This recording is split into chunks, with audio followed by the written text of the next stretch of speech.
Баткен облысы боюнча 49 000 автоунаа каттоодо турат. Ал эми айдоочулардын саны мындан 3-4 эсе көп. Унаалардын санынын көбөйгөнүнүн натыйжасында жол кырсыктары да өскөн. Облустун аймагында ушул жылдын 8 айында 140 жол кырсыгы катталып, 29 адам каза болгон.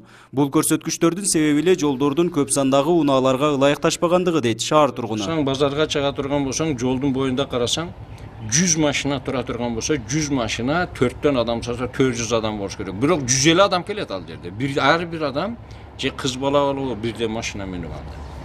Ошондуктан биздин күндөгү, биздин азыркы жол, биринчи жол да биздеги жол бүгүнкү күндөгү жанагындай машиналардын санына дал келбей калды. Деген менен айдоочулар үчүн тийиштүү жол белгилери коюлган. Ага карабай транспорт кырсыктары жүз берүүдө.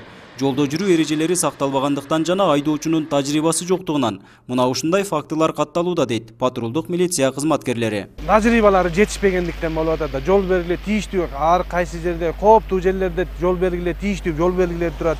Көңүл бурушпайт. Натыйжа тажрыйбалары жетишпегендиктен келип чыгып атышат да. Жол кырсыктарын болтурбоо жана алдын алуу максатында Кыргыз Республикасынын өкмөтүнүн жана Ички иштер министрлигинин буйруктарын, талаптарын аткарууда Баткен областык Ички иштер башкармалыгынын патрулдук милиция тарабынан профилактикалык алдын алуу иштери жүргүзүлүүдө. Балдарыңыздарды караңыздар, жолго чуркап чыкпаңыздар. Атайын кызматтардын профилактикалык иш-чараларды өткөрүүсүн айдоочулар да колдошот. Алардын пикиринде жол эрежесин айдоочулар менен кошо эле жөө жүргүнчүлөр да бузушат экен.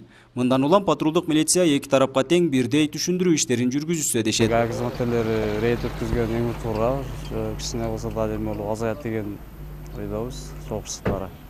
Айдоочулар да көпчүлүгү бузуп атат жол эрежесин. Унаа көп негизи, ошондуктан кырсыктар көп болду.